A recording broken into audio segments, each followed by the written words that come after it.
This is the FlipNerd.com Expert Real Estate Investing Show, the show for real estate investors, whether you're a veteran or brand new. I'm your host, Mike Hambright, and each week I bring you a new expert guest that will share their knowledge and lessons with you. If you're excited about real estate investing, believe in personal responsibility, and taking control of your life and financial destiny, you're in the right place. This is episode number 342, and my guest today is Dr. David Phelps. I've met a lot of people, as you can imagine, by creating 342 expert real estate investing shows, and David Phelps is at the top of the list of those that I respect the most and always learn from when he speaks. So I'm happy to share my friend with you today. Today we talk about getting started in real estate investing or upping your game if you are already an active investor. So coincidentally, I've directly coached hundreds of others to build their real estate investing business in what we'll call I'm going to use my air quotes here, passive way, where you're buying deep enough to wholesale. You're buying directly from the seller. And I've helped those folks get their businesses set up and running operationally. Now, Dr. David Phelps spends most of his efforts helping doctors and other professionals get started and build wealth more passively, usually through rental properties or even lending, as they have other businesses that they have to operate. So they have probably less time on their hands to be an active investor. So between the two of us, we're going to do our best to help you, no matter what your background, no matter how much time you have available to use towards investing, or no matter how much access to money you have when you're trying to get your business started or ramped up. So let's go ahead and get this started. Please help me welcome Dr. David Phelps to the show. Dr. David Phelps, welcome to the show. Thank you, Mike. It's fun to be with you. Great to be on today. I always think it's funny when I have people on the show that are in the DFW area here with me. We see you and I see each other when we go to our mastermind. So we're going to Tampa, we're going to San Diego. Right. We see each other far more in far off lands than right here in our hometown or on Skype. But happy to see you, neighbor. Always good to see you, Mike. Absolutely. Yeah. Well, again, we're going to talk about how to get started in real estate investing.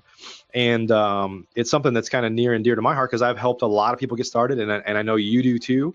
And what's interesting is I've probably helped a lot of people get started in what we'll call active real estate investing. And most of the people that you help get started are passive because they're professionals, they're doctors and things that they just don't have the time.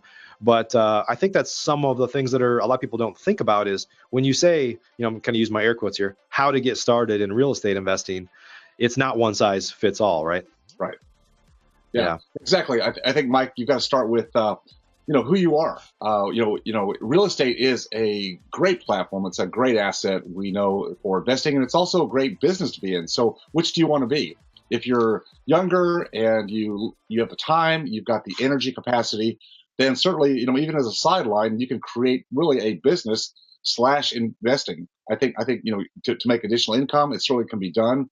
You teach a lot of people how to do that through wholesaling, a great way to pick up some extra money. And then there's people that are already well entrenched in business or they have a career, but they're trying to build a platform for retirement. They also understand that real estate makes great sense, and they want to engage in how do I get started investing in real estate. So we've kind of got the active side and the passive side, and there could be an evolution between. There could be a transition between the two, depending. Yeah. So I think we can talk about both sides of that a little bit this morning. And I've been through all phases. I started investing in real estate back when I was, I think I was 23 years old, and I was in dental school. Just a couple years ago. Just a couple of years ago, right? Just the other day. Yeah, we're talking about gray hair. That gray hair. You must be dyeing your hair gray. You're too young to have gray hair. Oh man, it's coming on. I hate to say it, but just a few years ago when I was in dental school here in Dallas, I decided that real estate was a good thing for me to get started, getting involved in. And back then we didn't have real estate investor clubs, associations. We didn't have internet back then, believe it or not, or smartphones. We had libraries. We actually went and got libraries. We didn't have Amazon, so you could go to a library or a bookstore, which I did. And I bought books on investing, and I looked at the stock market, and then I read some books on real estate. Back then, the books back then were by William Nickerson. Actually, a classic book, how I turned $1,000 into $1 million, then $3 million, then $5 million. Another guy named Dr. Al Lowry, who's still around. Al Lowry's like close to 90 years old now. but those were kind of the classic guys back in the 70s. I'm talking going back then.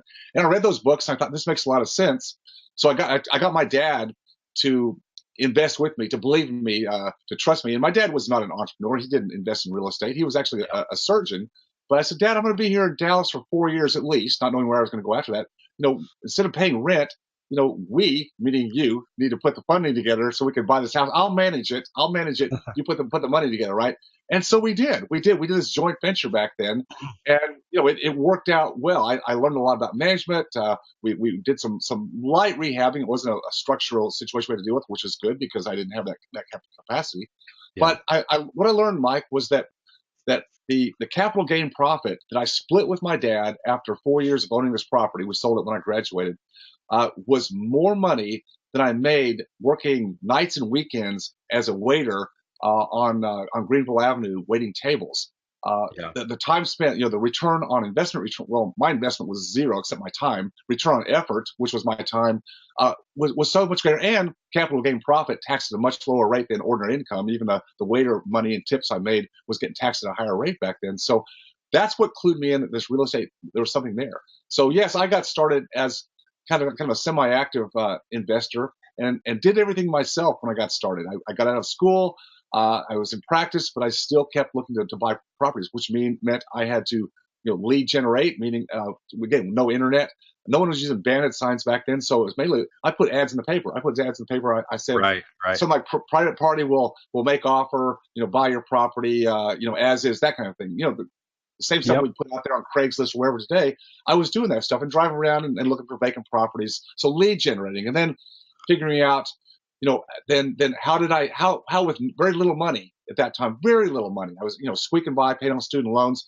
How could I acquire real estate when I didn't have capital? So putting those deals together, and then having to do some rehab on properties, obviously, and then managing tenants. So all those pieces, doing it all. I had to learn all those things, which was a good thing. A good thing. But at some point, we all need to figure out where's our sweet spot. What do we best bring to the equation and kind of specialize?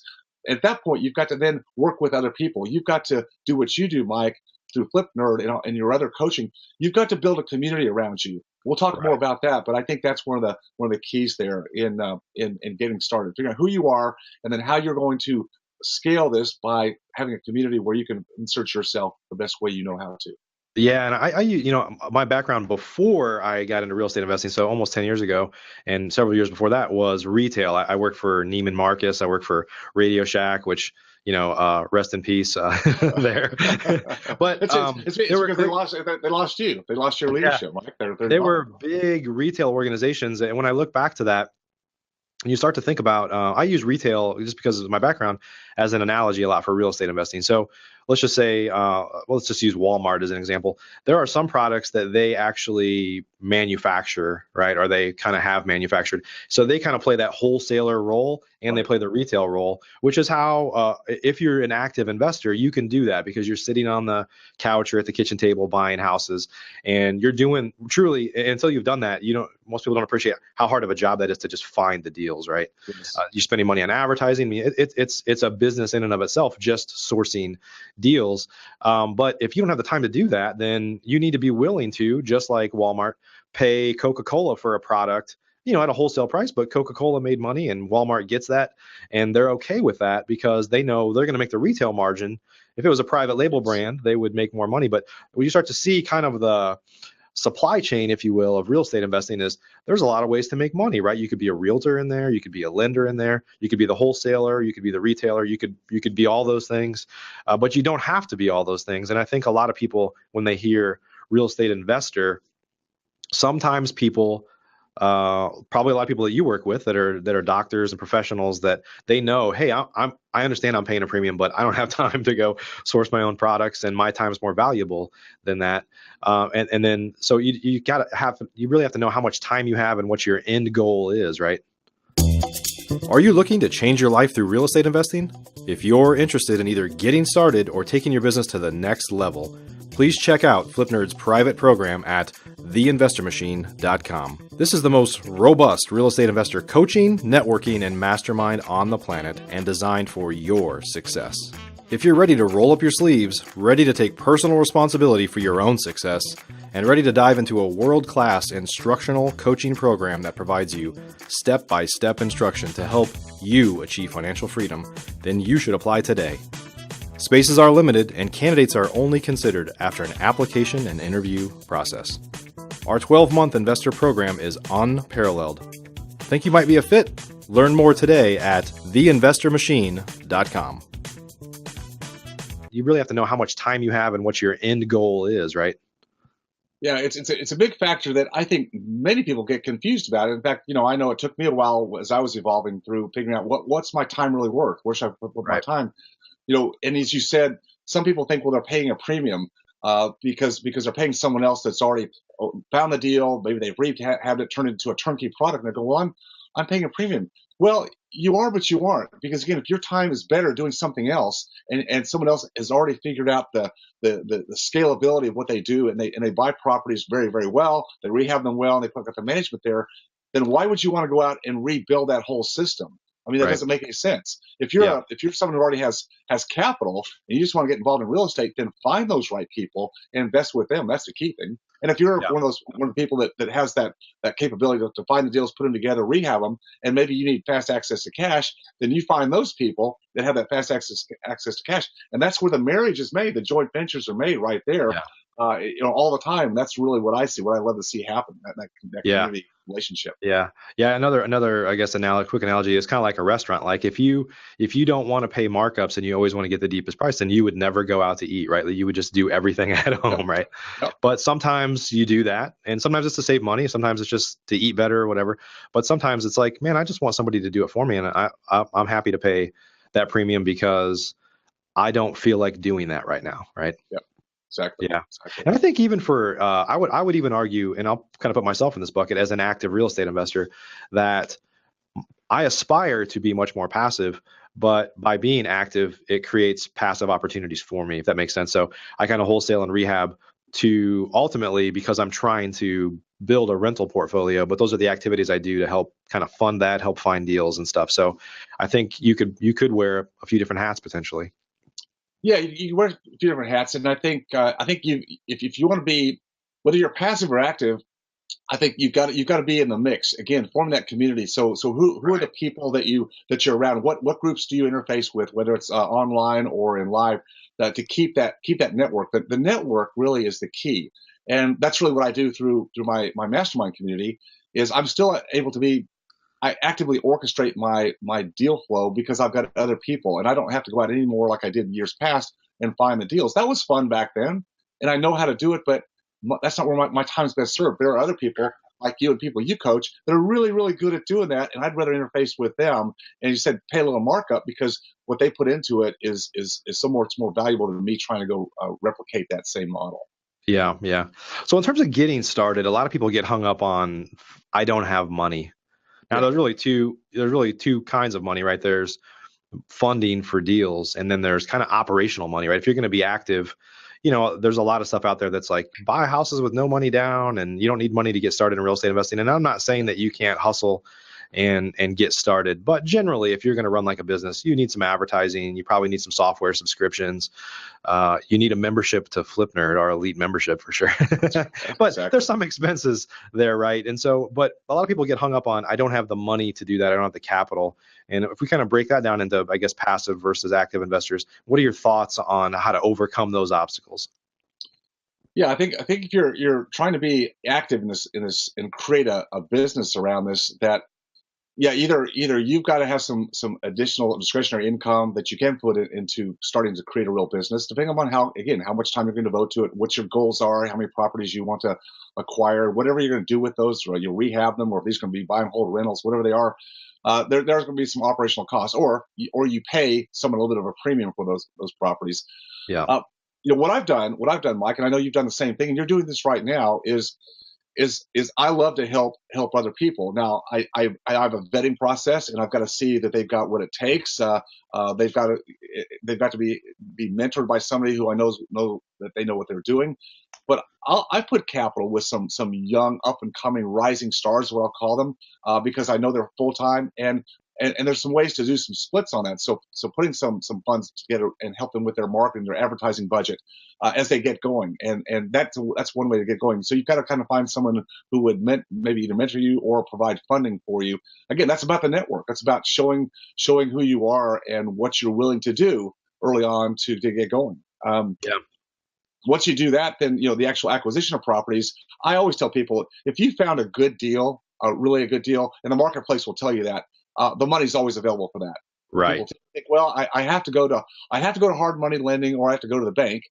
That's certainly one source. But again, if you've built a network and you let people know who you are, and you show that you're a trustworthy person who does what you say that you're going to do, and you work hard at this, there are people that will fund your deals, on some kind of a split basis, short term, long term. That's what we do in Freedom Founders. With the right people, we do that. So there are ways to make this happen. I would say don't limit yourself to the conventional ways. Well, I have to be able to get bank money. Bank money is available, but it's still, you got to have hard money down to buy deals, and that can be a little bit tough for someone who's getting started. So don't limit yourself by the conventional methods. What I would say. Yeah, and that's a lot of people that get started, especially if they're going to be active, right? Is more in, well, let's kind of say if you're a passive investor, like a lot of the folks that you work with, doctors and professionals, you probably have good credit. They probably have strong businesses. They have the ability to put 20% down if they need to and buy houses. So that part is not a problem, right? So for the active investor, I think anybody that uses that as an excuse, it's like, well, you could start by wholesaling. There's ways to kind of get things going. And truthfully, after you get confidence and after you have some deal flow, like you said, there's no problem getting money in this space. In fact, right now, it is. I mean, I started almost 10 years ago, 2008, 9 years ago. When you called lenders then, it was like most of the hard money lenders were out of business. That's the right. banks don't lend to real estate because real estate's evil, right?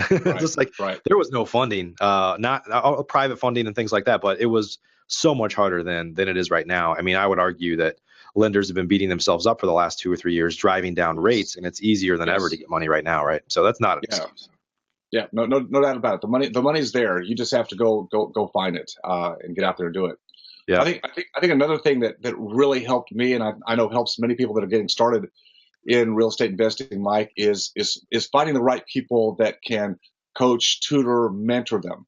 I know for myself, I mean, everything I've done in life, Mike, not just real estate investing, but other people have already figured out the pathway. And there's no reason to go back and reinvent the wheel or make big mistakes, which can sometimes be somewhat devastating if you take a wrong path. There's people that will help you that will show you ways. So find coaches, find mentors, find groups of people. Go to the real estate investment clubs, but find those right people so that you've got a pathway that you don't have to go start it yourself and fall off the deep end because you make one bad mistake somewhere. Yeah, I think that's a mistake that a lot of people make. Is there's a lot of bad training out there. There's a lot of good information online, but I think once you find that person that could help you leapfrog years of trying to figure it out, and it's not just the lessons that they'll teach you. It's just just having somebody there that when you get in a difficult situation or when you get close to doing a deal, you don't have that confidence yet to be able to pick up the phone and say, or get online in a private group or whatever and say, here's where I'm at. Here's what they said. I don't know what to do. It just gives you this massive confidence boost to kind of get you out of the gate. And I think you and I both know after you've done 5 or 10 deals, typically it's like your confidence goes like, my camera's not high enough. Your confidence kind of goes through the roof from where you started, right? Because after you see it, you're like, well, look, I don't need to have the answers to everything, but I'm confident that I can find an answer when I'm confronted with the situation, right? Yeah, exactly right. Exactly right. You want someone that will coach you in a way that they will ask you questions. So, hey, I've got this deal. This is what I plan to do with it, and have someone ask you questions. So make sure, because there's things that you won't think about, when you're first getting started, and you want someone to kind of ask you questions so that they make you think through the process. That's what makes you better. Not just tell you what to do, but ask you the right questions, and then you come up with the answers or get help from them to get the right answers, or you go find the answers. That's how we all learn best. Someone that helps you that way, I think, is the best way to go. Yeah. Yeah. And I think that, the other thing is I know you run a mastermind. I mean, and we're in a mastermind together and we value In fact, there's another group that I'm going to join in the marketing space, just because I value surrounding myself with other people that are doing it. Not necessarily just a mentor, but I think a lot of the best mentors bring you together with other people and not just Yes. them, right? And so maybe you could share some thoughts on how to surround yourself with other people that are doing that. And I don't want to knock any of the free groups that are on Yeah. Facebook, because there's a lot of big groups out there. The challenge is a lot of times you get what you pay for when you're in a free group, right? Everybody has an opinion, but they don't necessarily have a vested interest in your success. But maybe talk a little bit about surrounding yourself and the importance of that early on when you're getting started.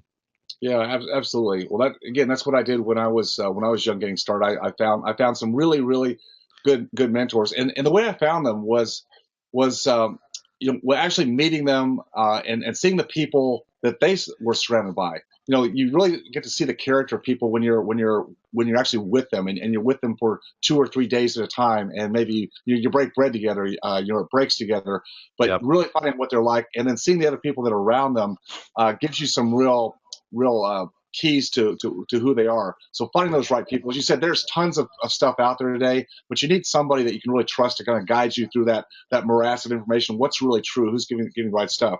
So wherever you are, yeah, I mean, free's not a bad place to start, but take that with a grain of salt. Sure. And always look for somebody who's been down the road. There's always older, gray-haired people, in that don't have any, that aren't out there to take advantage of people, that just will help you. So if you're younger, find those gray-haired people that seem like that they carry themselves well, and they're respected. Have a couple of arrow wounds in Arrows their in their back. back, yeah. And you can tell in any group who's respected. You can watch and Yeah. see the people who are respected. You can also see the people that seem to have a lot of bravado and maybe shoot from the hip. And you go, again, not that they're bad people, but you can kind of learn, who's the right person. From there, just like you do, Mike, is I'm always looking, at this point in my life, I have the capacity and the desire to continue to invest in myself. So I do a lot more of that today Yeah. than I could when I was younger. But as you progress, yes, always staying involved in finding different groups, just like you do, to be a part of, because you can pull from the best of the best. And that's what we do in these mastermind groups that are a little bit smaller, a little more intimate, where we meet regularly on a regular basis. The knowledge base from different types of businesses, and as you said, marketing and building the businesses, and delegating, and who to put on the team. All these pieces that are part of anybody's business are keys to have. And I think you've got to keep yourself out there real time, and vetting the people that you're going to put in your space. Yeah, absolutely. And I would say, and you probably would agree with this, is that some of the most experienced people that I know, or even like myself, where I've done hundreds of deals, I've mentored people to buy thousands of deals, but people like you and others that I know, those with the most experience are those the ones that actually enjoy helping people the most. Like a lot of times people think they're not accessible to me. I'm not even going to ask, and it's not. You and I both know that the days are kind of gone of somebody saying, "Hey, can I buy you a cup of coffee and pick your brain for free for an hour?" It's like, well, I can't really do that anymore because I just have too many things going on. But I think you would probably agree that some of the most experienced people we know are the ones that actually enjoy helping people the most. But oddly enough, they often don't get asked, right? Because people are just like, they're not accessible to me, right? Yeah, very, very, very true. One thing that I have a big heart for, and my group does, my community, is helping younger people. And I don't care if they're going to professional school or they're going to real estate, but we've had several younger people. I'd say they're in their 20s, maybe they've graduated from college, and they decide they want to be entrepreneurs. Their parents are part of our group. Well, we let these young adults come to our meetings because we want to kind of put the right stuff in their head, right? Well, the ones that want to get involved in real estate, here's what they're doing. Here's what they're finding is we've got enough mentors in our group that have active businesses.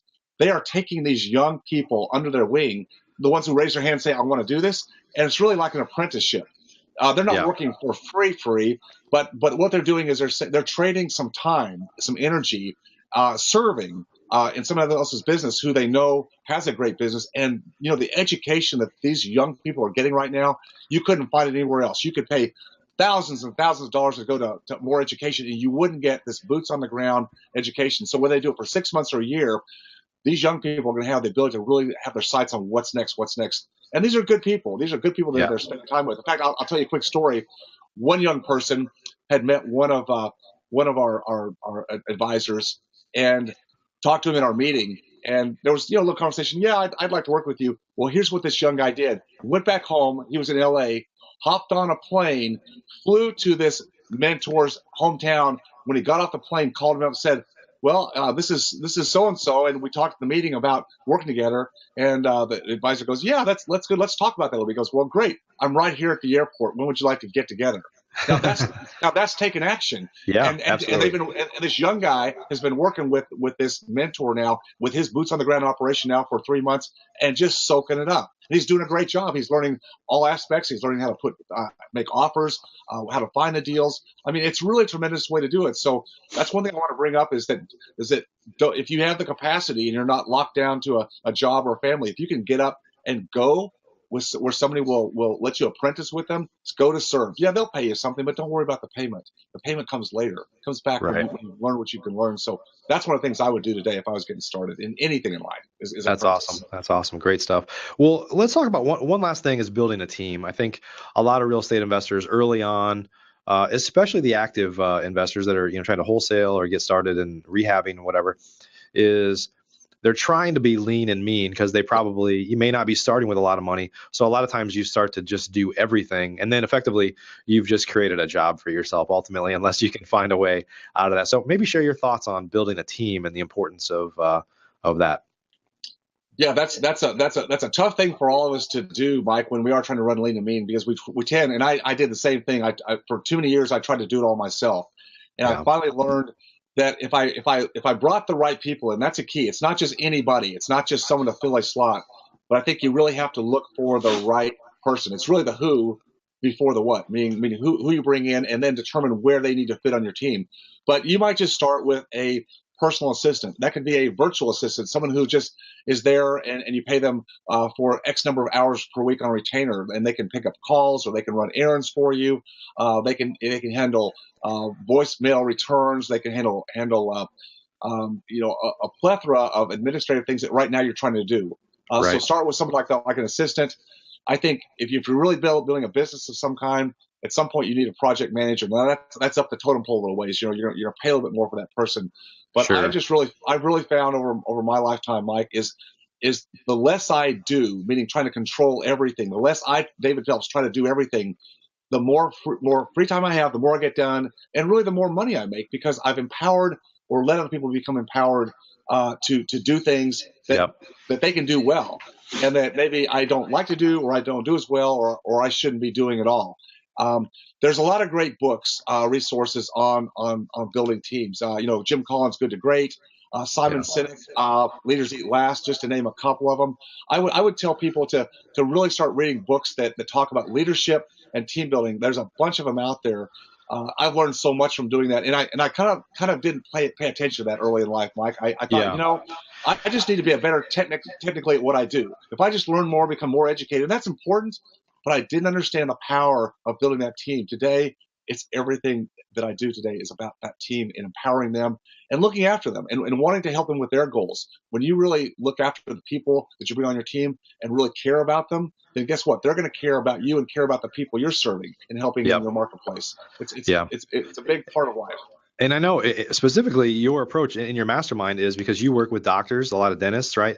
That realize, well, I have a friend here that's a surgeon. He's like, if something happens to these hands or something happens to me, I'm out of business, right? And so the challenge is it's a noble profession to be a doctor, and there's a lot of reasons why people want to do those things. But I think what you found personally, just because I know you and we talked about this before, and what you teach others is you become your own bottleneck, right? You can't, if you're doing everything, then what kind of life is that, right? You can't grow. You're always limited by your own capacity.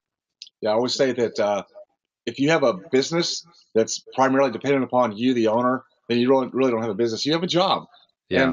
And maybe it's a good paying job, but you need to always be thinking about how can I transition from it being dependent upon me to where I have sustainability in my business, where I have duplicity, where if something happened to me, the wheels wouldn't fall off. And if it's all about you, that's a tough place to be in. Don't stay there all your life. You start there, but don't stay there.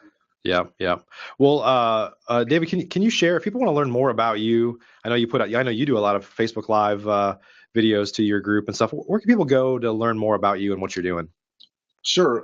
You can go to our main webpage, which is freedomfounders.com.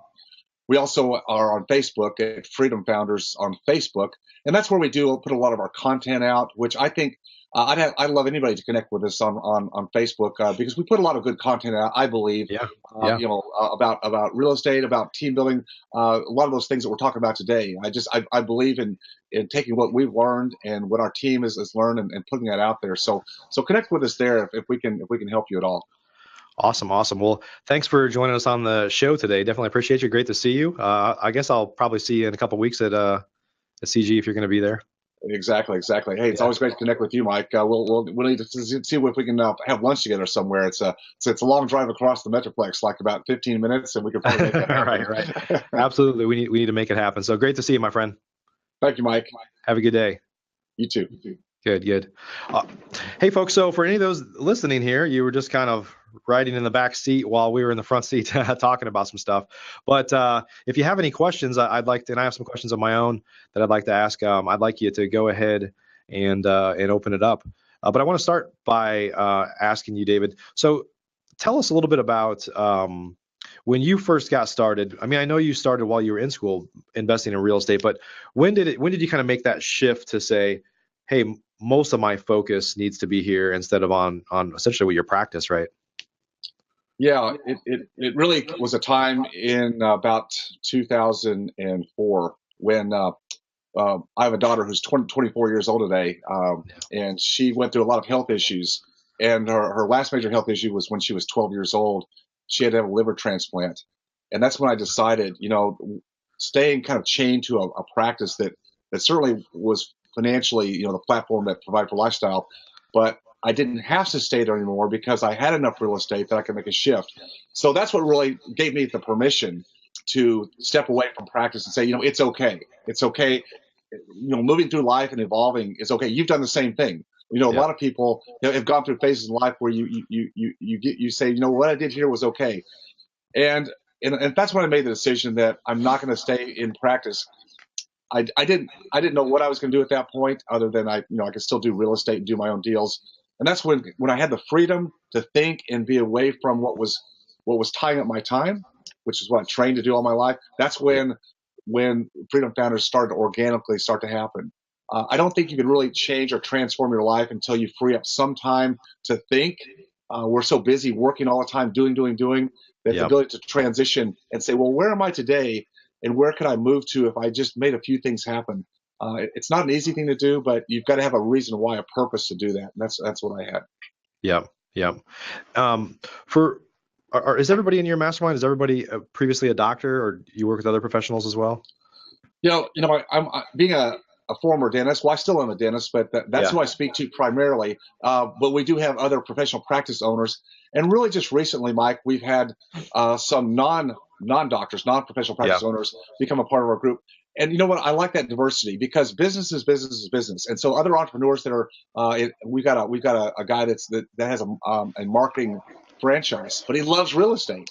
He's got the right mindset. So having other people that have the same goals, there's nothing wrong with that. I don't go purposely out to try to find all people. I speak kind of professional practice owners, but you know what? The message is really crosses a lot of platforms, and so it just makes sense. Yeah, a lot of small businesses they all have the same issues, right? There's only so many hours in a day. They're probably stuck doing more work than they should. They have hiring and firing issues. HR is always a big issue, finding the right people. You got to generate leads. Like, it's all the same issues ultimately, right? All the same. And we learn so much from each other. From different business industries. I think it's fun to kind of cross-pollinate and see what other people are doing, because you can use those things that others are doing that maybe no one in your industry has really looked at. Yeah, and help each other, right? Like that marketing person probably could help doctors, for example. So yeah. For those that don't have we talked a little bit about masterminding and groups and things like that. For those that don't have a lot of money, because a lot of the best masterminds are in my opinion, not cheap, right? You got to kind of pay to play. And a lot of times you do that to weed out people that are not serious, right? Like, we found that when you give away something for free, people just don't value it as much as to whether they paid for it, right? But for folks that are getting started that may not have those funds yet, and truthfully probably can't get into those masterminds, because usually there is a restriction on your success, right? Like, you have to be at a certain level in your game. But any thoughts you want to share on how people in your opinion, can kind of best start surrounding yourself, whether it's like local, just like I'm going to find some people that are doing this and try to get together with them, things like that. Any thoughts on how people can start kind of masterminding, if you will, without necessarily a high-priced mastermind group? Yeah, you can start with on a local basis. You need to get out and see what's happening on meetup groups and real estate investor groups. Go there. In those type of groups, you're going to find all kinds of people. You're going to find people like yourself that are getting started. You'll find people that are a little more active. You'll find people that are a little bit more on the passive side. You've got to do stronger vetting there because, it is a one come all. There's going to be some really good people in those groups. There's some people that probably you want to be careful with. So you got to use some real discernment there. But find those few people and maybe start your own mini group. Not doesn't have to be one where it's not you have some special venue. You can go to a Denny's, but somewhere where a small group of you that are trying to get going, you meet on a regular basis. That's just kind of where things get started. Or find someone who's already doing that, where it's just like, let's go in and have breakfast somewhere and just talk about what we're doing in the marketplace. When you learn to find that cooperation is the best way to go in business, that there's enough business, there's enough deal flow out there that we're not, trampling on each other. That's the way to make things happen. It's more of an abundance mindset than that scarcity where, I've got to keep it all to myself. That's not going to get you anywhere. And when you get over that and start thinking cooperation is the way to go, that makes more sense. So do it that way. Certainly plug into a lot of online communities. Again, just remembering that just watch and be discerning about who's teaching and who's selling stuff, and just be not that buying investment products is not something to do, but just be careful. Find what other people have said that are good sources. Yeah, I think what you said there is really powerful, because when I started early on, I had more of a scarcity mindset than I do today. I thought everybody was my competition. Why would I work to that guy? I don't want to even talk to that guy. You still see that Sure. We're in the same market here. So you see people that are doing really well, but they probably don't talk to each other at all. And when you start to realize, like, hey, sometimes when I go look at a house, I might be competing against 10 or 20 people. I'm not worried. If I'm worried about competition all the time, then I'm probably missing out on opportunities that there are to potentially work together, right? And that could, without getting into a lot of details, that could have a lot of different flavors. But I think it's an important mindset thing to get over, especially in your own market, if that's where you're operating, because it's short-sighted, right? If you do that. It is. It definitely is. There's always things that people can't handle all the deal flow at one time. And if you just talk and see what people have going on. Sometimes you'll find that someone else has a deal that you can help make happen for them, or vice versa. Just be open to it, and don't try to restrict commerce. It's just not a healthy way to grow a business. Yep. Well, David, thanks so much for joining us today. Great to see you again, my friend. Thank you, Mike. It's been awesome. Appreciate everything you do. And for those of you that are still listening at this point, we'll be publishing this show on iTunes and everywhere else in about 2 weeks from today. And again, this was episode number 342. I always have to look because I never remember exactly where we're at. But we have lots of other great shows. Although this, I have to say, was the best one we've ever done, I think. But we have 341 other shows. You probably say that to everybody, but thanks anyway. I say that to all the girls. No, I always appreciate you, David. But we have a lot of shows, and of course, we actually have another podcast. I don't know a lot of people even know that, even though we have more than 500 episodes on that one. It's called REI Classroom, and we actually publish that 7 days a week. It's 5-minute little short lessons. So anyway, check out our shows, and everybody, thanks for joining us here today. And again, David, thanks so much. I hope you have a great day. Thanks for joining us for this episode of the FlipNerd.com Investing Show. If you're not yet an elite member of FlipNerd, you're missing out. We have tons of great training, including a new detailed masterclass published each month and live training webinars with experts twice a month. Plus, you'll get access to all of our archives, where we already have a growing library of masterclasses and other training videos.